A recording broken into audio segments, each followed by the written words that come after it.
Hello friends, welcome back to my kitchen. તો તમે ભજીયા તો બહુ ખાધા હશે, પરંતુ છીણેલા ભજીયા ક્યારેય ખાધા છે? અને એ પણ ઘઉંના લોટના.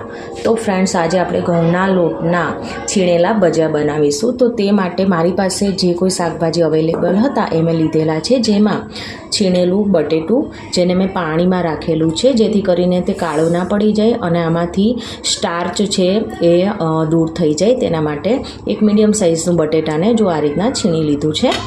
એક ગાજરને છીણી લીધું છે. ડુંગળીના આ રીતના ટુકડા કરેલા છે. કેપ્સિકમ લીધેલું છે અને મકાઈને આ રીતના છીણી લીધી છે. તમારી પાસે કોઈ પણ આની સિવાય દૂધી હોય, ટિંડોરા છે, તો એ સબ્જી પણ તમે આમાં એડ કરી શકો છો. સૌથી પહેલાં આપણે એક વાસણમાં આ રીતના આપણે એકદમ પાણી નિતારી લેશું બટેટાના છીણમાંથી અને નિતારી આમાં એડ કરીશું. જ્યારે તમને શાક રોટલી બનાવવાની ઈચ્છા ના હોય અને ક્યાંક ઇન્સ્ટન્ટ ચટપટું ખાવાની ઈચ્છા થાય તો તમે આ રીતના બનાવી શકો છો.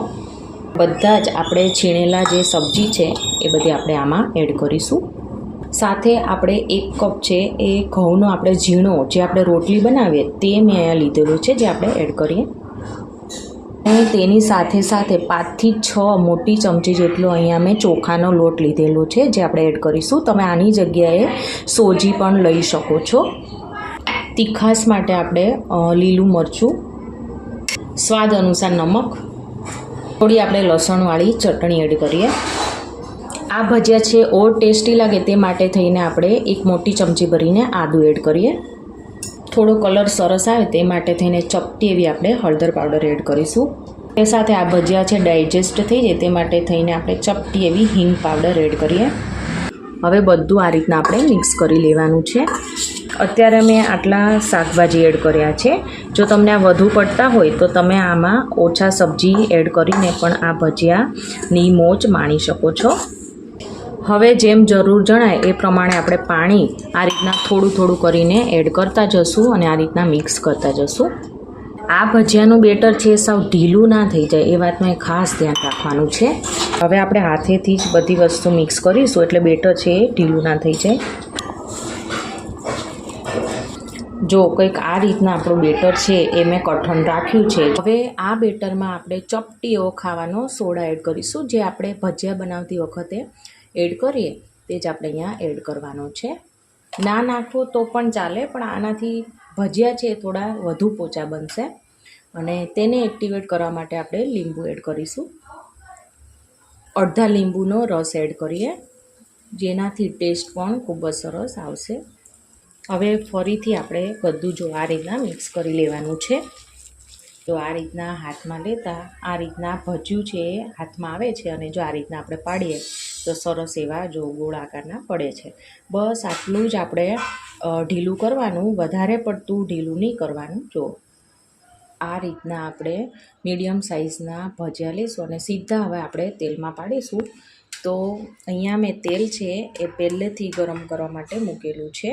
જો અહીંયા તેલ એકદમ સરસ એવું આવી ગયું છે. તો આપણે આ રીતના બધા જ ભજીયા છે પાડી લઈશું. આ ભજીયાને આપણે મીડિયમ ટુ હાઈ ફ્લેમ કરીને તળવાના છે. જો થોડીવાર પછી ભજીયા છે ઉપર આવી ગયા છે, તેને આ રીતના પલટાવીશું.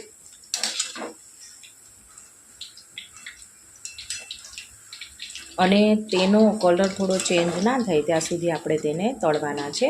આ ભજીયા છે એકદમ કુરકુરા, ક્રન્ચી અને અંદરથી સુપર સોફ્ટ એવા બનીને તૈયાર થાય છે.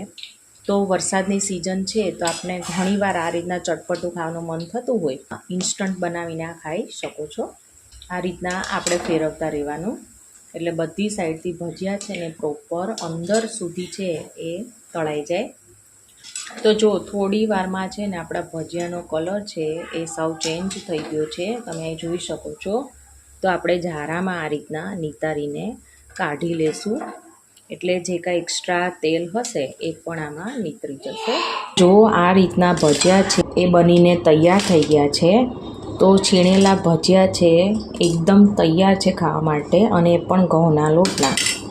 તો જો હું તમને એક તોડીને પણ દેખાડી દઉં કે કઈ રીતના અંદરથી પોચા બન્યા છે. જો તમે જોઈ શકો છો અંદર સુધી એકદમ સરસ કૂક થઈ ગયા છે.